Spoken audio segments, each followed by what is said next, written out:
Welcome all to the Senior Moments program. We thank you so much for joining us. And I want to introduce to you Corey Marsh, who is the Dementia Care Specialist at the Aging and Disability Resource Center of Rock County. And she's going to be talking to us about talking with kids about dementia and Alzheimer's. And I think this is a really important topic. I think that we need to think about how we communicate with our kids. So I will pass it over to you, Corey. Thank you so very much for joining us, and we're ready. Thank you.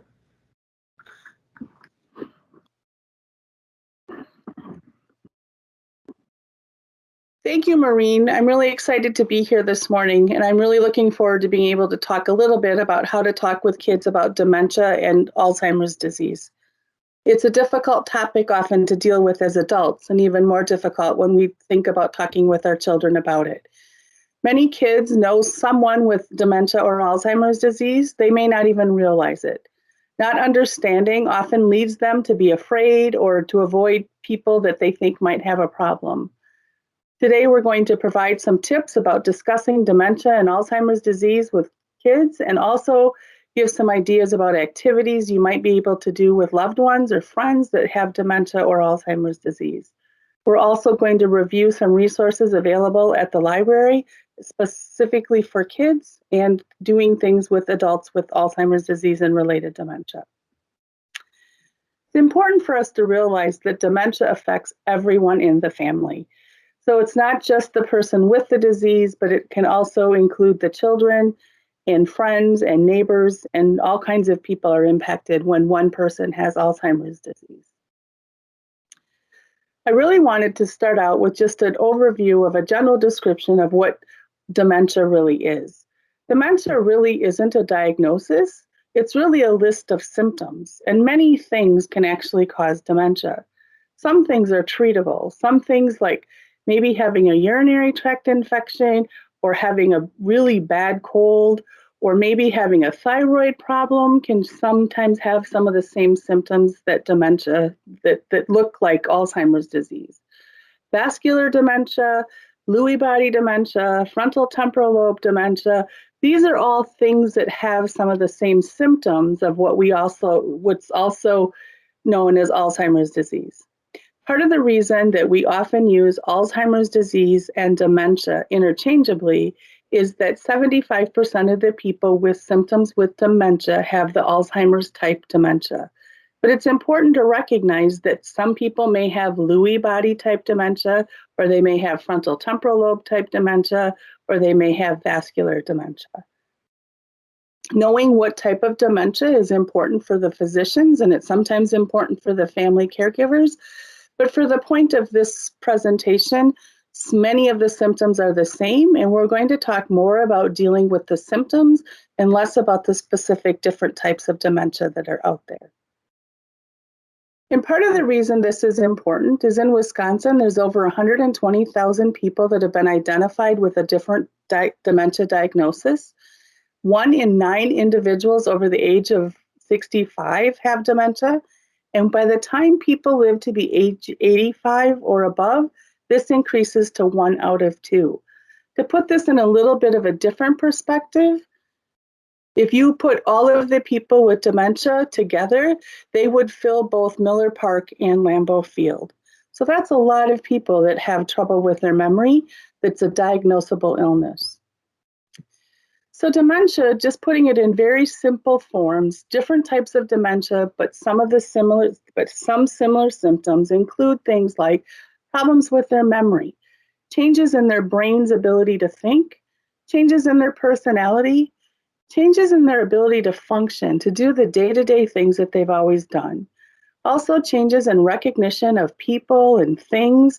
Maybe they call an apple a banana and vice versa. They just know it's a fruit, but they're having trouble coming up with the wrong words. Changes in communication, having trouble with word finding, not connecting with what the item is, not being able to say what it is they need, and many other changes that can happen over the course of the disease. So when it comes time to knowing what a big disease that Alzheimer's and related dementias really are, it's important when talking to children to start out with asking them questions. What have they noticed? What are they concerned about? What do they think about the disease? Do they have any thoughts about it? Do they have any suggestions about it? And always to make sure to keep it simple. Sometimes we want to go into too big of an explanation. When I say simple, what works for the child that you are, in your family or the child that you're talking about? Maybe they're very scientific. Maybe they're into computers. What works for them? Maybe they're just really young, and maybe giving them an example of a brain being like a train going down the tracks, and sometimes something gets in front of them on the tracks and the brain needs to stop. And if it's a little thing on the track, they might be able to push through it. It'll just take them a little bit longer. Or if something, or they maybe will be at a place where they have to switch tracks, so they can't go in the direction they were headed, but they need to change and go in a different direction. And they need time to do that. Or they're going to get to where they need to go. They're just going to take a little longer to get there and have to go a different path. Or maybe the coding is wrong now in their brain. So if you want to use a computer scenario or something like that. So it's whatever maybe is working for that person, but again, trying to simplify it for what's going to work for them. And the other thing is to keep it truthful. Oh, they'll be better or they're going to get better, because people with Alzheimer's disease and related dementias are not going to get better. And matter of fact, in most cases, things are going to continue to get worse and at different speeds for everybody that's impacted by the disease. But it's important that you keep it simple, you keep it truthful, and you also keep it short. Kids don't really like us to talk nonstop about things, but it is important that we do talk with them about it. A long time ago, I heard an explanation of looking at Alzheimer's disease similarly to a bookshelf. And if you take a look at a bookshelf and all of the information that we put into our lives being placed on a bookshelf, that the newest things are at the newest things, like what we had for lunch today, what we've done in the last couple of days, being up on the top of the bookshelf. And down at the bottom of the bookshelf are the things that we did as a child and the memories that we stored then, all being on that same bookshelf. What happens if something comes and shakes our bookshelf? The stuff that's at the top of the bookshelf is going to shake off first, and the things at the bottom of the bookshelf are going to stay on the bookshelf a lot longer. And so sometimes when trying to explain to children what's going on with something like dementia, is the things that have happened most recently in their lives are the things that are starting to go away as far as their memory first, and the things that happened early in the person with dementia's life are the things that are going to stay there longer.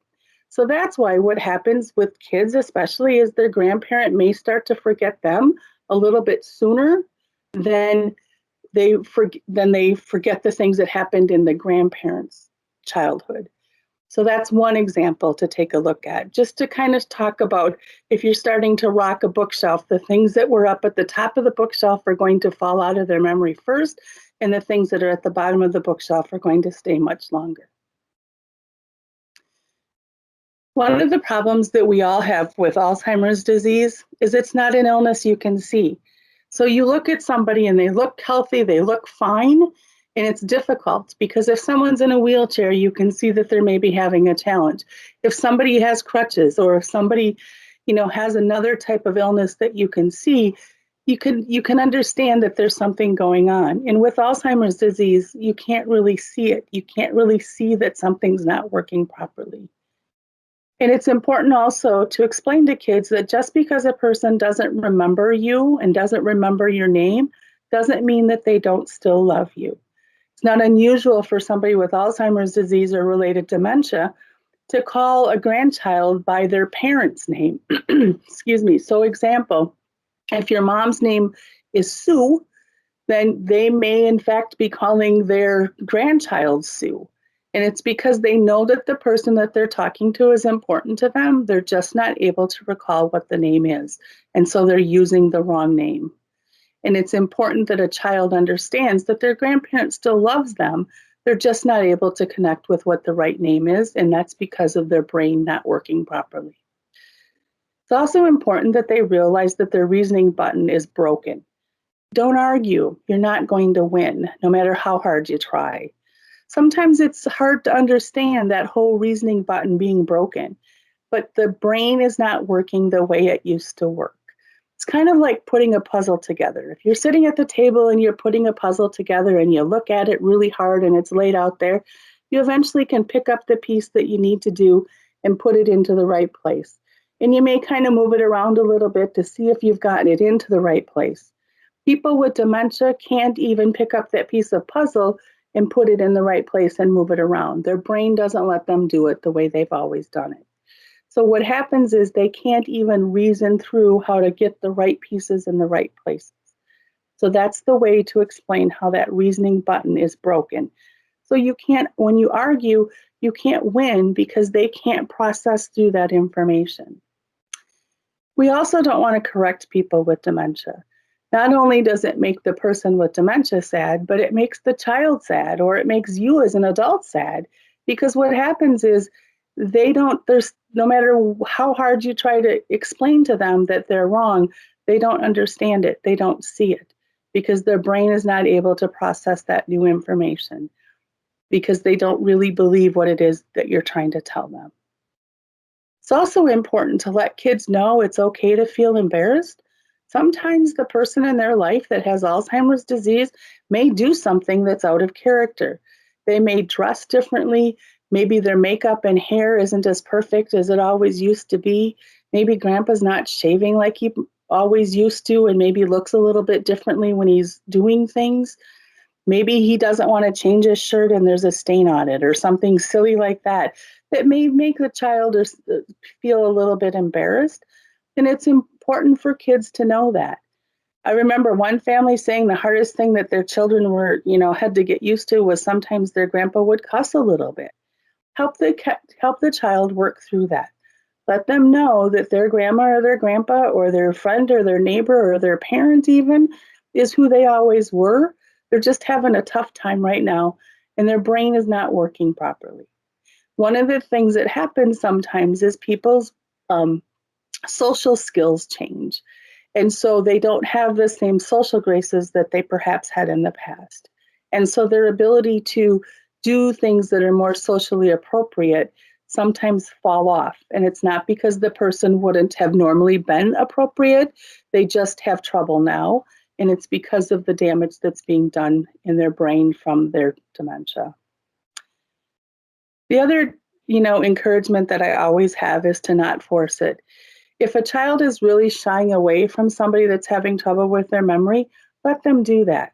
Give them the time that they need to feel more comfortable with what they're doing. And always encourage children to report any concerns they have to an adult. If they have something they want to talk about, make sure you slow down and take the time to talk about what it is they want to talk about. Sometimes people with dementia will tell stories that aren't true or they'll say something that seems a little off. And it's important that kids feel comfortable coming to an adult and saying, grandma said that she doesn't have any daughters. And you're her daughter, Mom. Why is she saying that? Because you'd hate for a child to feel like grandma just told her something that, nobody knows, that you're really not her daughter. Because what happens is grandma was going backwards in time, and the fact that she had a daughter on that bookshelf I was talking about a little while ago has actually fallen off. And so when she's talking to her grandchild, she's not connecting with the fact that she also has a daughter. So it's important that you encourage kids to come and talk about stuff that's bothering them, and they don't hold those things inside. So to kind of change directions a little bit, let's talk about some things that kids can do with people with Alzheimer's disease. Here, the sky really is the limit. We encourage people to come up with activities that they can do that they enjoy doing, but things like puzzles that they can do together. Some people can still do the bigger puzzles, and others have to kind of switch off and do some of the smaller, less number of pieces. Doing memory books. And what I mean by that is putting something together, putting a scrapbook together, doing photo albums together, just putting something together that's either just the child and the grandparent, or the child and the parent, if it's the parent that's being impacted. Playing cards, looking at old photos, watching an old movie, singing songs, all different kinds of songs, building a model, playing a game, really anything the child enjoys doing. A lot of times a parent or an adult of any sort likes to just do things that the child likes to do. And it's important to be able to do that. I have a couple tips about that though. One of those tips is to not worry so much about the rules. Rules sometimes are difficult to follow. And another thing is to make sure that the kids understand that the parent or the person with, the person with the Alzheimer's disease may feel like, it only lasts for a little while. They may let the kids know that they may play cards only for about 10 or 15 minutes and then they'll want to go do something else. Their attention span sometimes can be reduced. So like I said, those rules are not important. Number one rule is if, Candyland, they want to play a different set of rules, just let your child know it's okay. If grandma wants to do it in a different way, just do it for the process and don't worry so much about what the rules are. And also it's important to remember that we don't want to laugh at the person with the disease, but it's okay to laugh with them. If grandpa is laughing at what just happened, then it's okay to laugh with them, but just to be careful about not laughing at them. And if grandma does something silly and you want to tell a parent about it, that's okay to be able to giggle with your kid about maybe, something silly that grandma or grandpa said or did, but just don't laugh at grandma and grandpa if that can be avoided. So it's also, I also wanted to take a chance to talk about some of the resources. We have offered a kids camp for kids 11 to 17 in the past who are impacted by dementia or have an interest in the disease. We hosted our first one in 2019, and of course, we're not able to host one last year and are hoping to be able to host another one, hopefully, if not yet this year, for sure in 2022. We also have entered into as a registered provider for a book called Grandpa and Lucy through the Climb Theater, and they provide educational programs for children, and they also have a lot of educational material that we can get through their website. This is can be utilized for homeschooling, it can be utilized for public schools, it can also be utilized for parents. And I can explain more information if somebody gives me a call. It's the number that's on the screen, 608-921-7165. But this really is a program that gives all kinds of materials about educating kids, especially about Alzheimer's disease and related dementia. Rock County also has many ongoing support groups, educational programs, and other outreach programs going on a regular basis. And so always take a look at our Facebook page or take a look at the Aging and Disability Resource Center website through Rock County and get the information that's out there.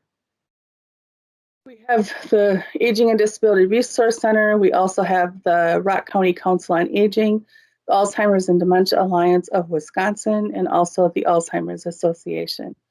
The Alzheimer's Association and the Alzheimer's and Dementia Alliance of Wisconsin both have pretty robust websites and both have pretty good information on talking with children about Alzheimer's disease. In addition, we're very fortunate because we have a pretty good local resource in the Hedberg Public Library, who Maureen Birchfield has put together a pretty substantial list of books and other resources that are available. And Maureen is going to join us to talk a little bit about those now. Well, thank you, Corey. That's very interesting. And yes, the library does have quite a few resources, books, elder care kits, and other such things. You'll find these books in the children's department as well as in the adult section of the collection. So just come in and you can ask, and they'd be more than glad to help you find what it is exactly you're looking for. We do have a very large collection of books in the children's department, both nonfiction, fiction, and picture books that would help with this subject maybe to open the door and to get the child to talk to you and to ask questions and that kind of thing. And I do have quite a list that was put together by the librarians there in the children's room. And if you're interested, please give me a call. The number is there. That's my direct number to my desk, 758-6592. And I'd be more than glad to send you. It's just a printed off list. It's just 2 or 3 pages, and I'd love to send it to you. Also, you can talk to them upstairs at any of the desks. All of our staff would be more than glad to help you with that. We also have what we call our elder care kits, and we're really excited by these. They get used pretty good. I think they're used quite a bit. And it's a tote, a plastic tote that has several items in it, usually 4 to 6 items each of various sorts. And they would have things like card games. Many of the cards are large type. They're large cards, playing cards. So if they're having a little problem with their eyesight, they can see them easily. Lots of puzzles of various sorts, which can be lots of fun for everybody to put together. Most of them are larger pieces and fewer pieces, so it's easy for everyone to join in. There's memory games and other types of things, activities that might remind them of things they used to do. So if Grandpa was a do-it-yourself kind of fellow and did all these plumbing and woodworking, we have a kit that has this lovely little activity. It comes in what looks like a toolbox, and there's all kinds of different pieces of PCV pipe and that can be put together in various ways, and it's really lots of fun. So it's not there to do anything with, but just to enjoy together. So if you have any questions, please give us a call, either me at my desk, 758-6592, or you can just call the library and ask questions and someone will help. That would be 758-6600. All right, back to you, Corey. Thank you, Maureen. So I just wanted to say thank you very much for giving us this opportunity. And please, if you have somebody in your family with dementia or you have any questions, don't hesitate to reach out to the Aging and Disability Center of Rock County or reach out to me directly. And I can be reached at 608-921-7165, or the Aging and Disability Resource Center of Rock County is 608-741-3600. Thank you very much and have a great day. Thank you, Corey, so much for coming and talking about this very important subject. Our kids, sometimes we forget that all of this can be so scary. So I'm really excited about some of the things you told us about. And I think it'll be very helpful for everyone. So we thank you for joining us for our Senior Moments programs. We usually do this about once a month. And it'll be virtual online until we're able to meet again in person. So please keep track of our Facebook page, the Hedberg Public Library Facebook page, to find out when our next program is. And we have lots of other kinds of programmings besides our Senior Moments. So check us out. And we thank you so very much for joining us. Have a wonderful day.